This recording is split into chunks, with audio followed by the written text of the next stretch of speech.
Hey, what's up everybody? Rob Arnold here, back with another guitar review for you. And today we're looking at the all new ESP LTD SN-1. And man, I am in love with this thing.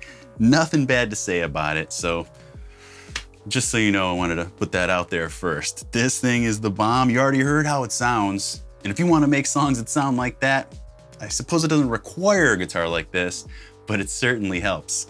And man, from the moment I pulled this thing out of the case and getting it kind of, just set up and jamming on it, I got nothing bad to say. Let me tell you what. So what I'm gonna do is I'm gonna take you through top to bottom, everything, and we'll talk about it and hopefully help you make your choice when it comes to your next guitar. By the way, if you like that song at the beginning, please give it a thumbs up for me, because I'm told that, the more thumbs up it gets, the more YouTube recommends it to other people. And that's what I like.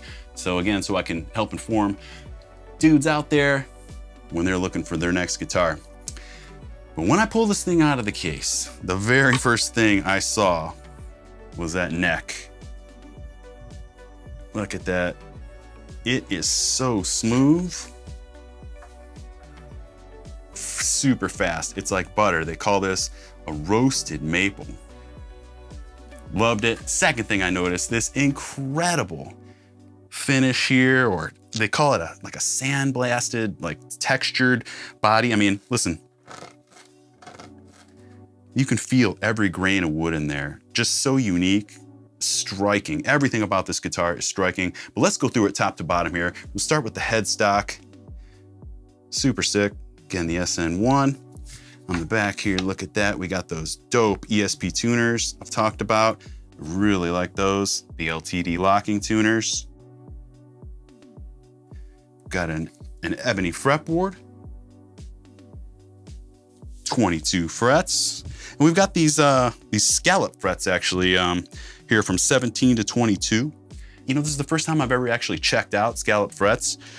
I didn't even know what they were for, so I Googled it, and it said something like that it's more comfortable for bending, better grip on the strings.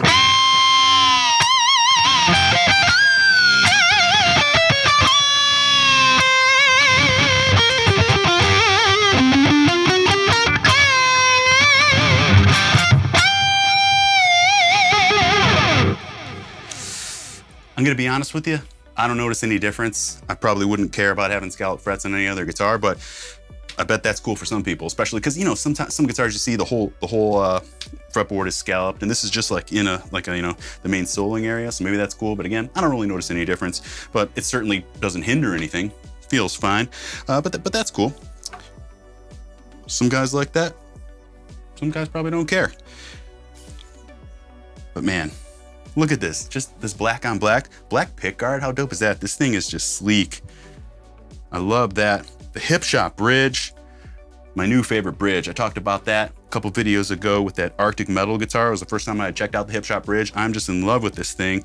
It's just so low profile, super easy to intonate. You got your screws right in the back there. String through design, even though they call this a hardtail, which I always thought a hardtail was where the strings, were kind of attached to the bridge and not through the body, but they're calling this a hardtail, even though they do go through the body there. So I'm not exactly sure about there. Bolt on. The body is a swamp ash, they call that. First time I'm really checking out a swamp ash as well.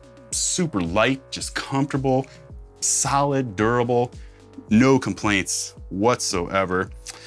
Hardware, we got this Fishman open core classic humbucker. And I was excited to check this out because everybody's been telling me about Fishmans. Oh, you gotta try Fishmans, love them, love them, love them. I actually went to the website and checked them out, and there's just so many options. I was actually confused. But anyways, when this guitar arrived and it had the Fishman in it, I was super stoked to check it out. And honestly, my review of it is, I'd say that, because I'm an 81 guy, always played 81s, and that's kind of what I'm used to. I haven't tried a lot of other pickups. But for this one here, I would say that it's just kind of more saturated maybe than an 81. Not as tight, so that could be cool for some things, not as cool for other things. I don't know, sounds pretty good.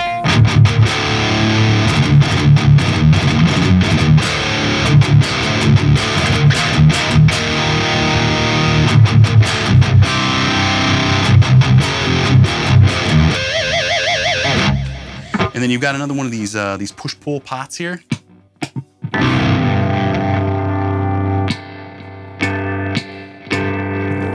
And what that does is just splits the coil so that you're in a single coil mode when it's up. And again, I don't really notice much of a difference. Check this out. So that's with it up in the single coil mode. I just noticed just a little less gain.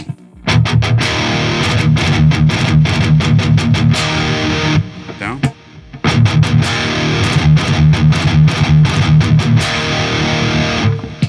So, I don't know. Anybody that knows me knows that I like a simple design like this, just one humbucker, one knob there. I wouldn't even mess around with a single coil option there, but I know that's good for some dudes, and I'm not gonna switch over to clean right now. Oh, by the way, if you're interested, I'm not actually going through any of these amps here behind me. I'm using, for this video and for that song you heard at the beginning, a plugin that I've been using quite a lot lately, and it's the STL Tone Hub. And it's the Mark Lewis, great producer down in Florida. Actually, I think he's in Tennessee now. But anyways, he worked on Kamira's Resurrection album. You guys know him. So it's his preset pack, and I think I'm using number 17, which is just a 5150 through a boogie with an SN-57 on it, which is the setup I use all the time anyway. So it's totally what I'm used to hearing, and it sounds great. And I tell you, it's just a lot easier to pull that thing up rather than miking up an amp and everything. Effects built into it, tuner built right in, noise gate built right in, so it's just kind of simple. That song you heard at the beginning there was just straight into that STL Tone Hub there. I didn't even have my ESP decimator going, didn't need to use any other pedals or anything like that. It's just kind of like an all-in-one thing, and not promoting it for any other reason than it's just pretty cool and sounds great.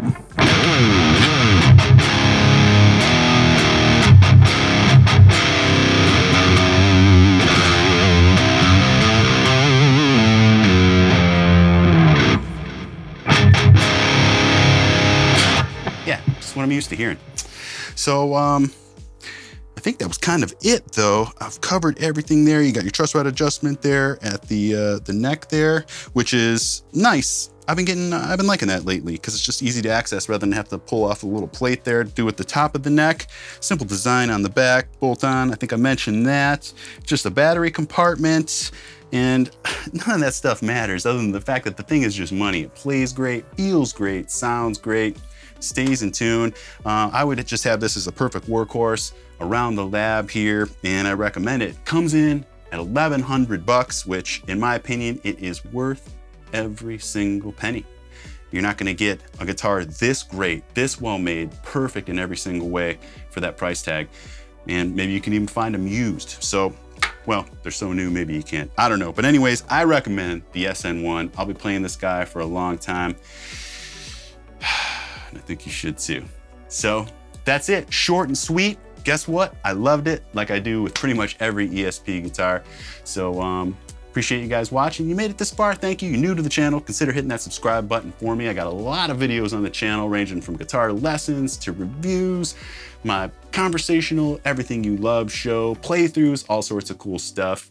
And if you're a veteran, thanks for watching. Thanks for all the support. Appreciate you guys. Check out my Patreon campaign, my guitar instructional DVD, and my custom Tone Crate pack with all the classic Kamira tones through tonecrate.com if you have a Kemper profiling amp. Thanks guys, see you on the next one.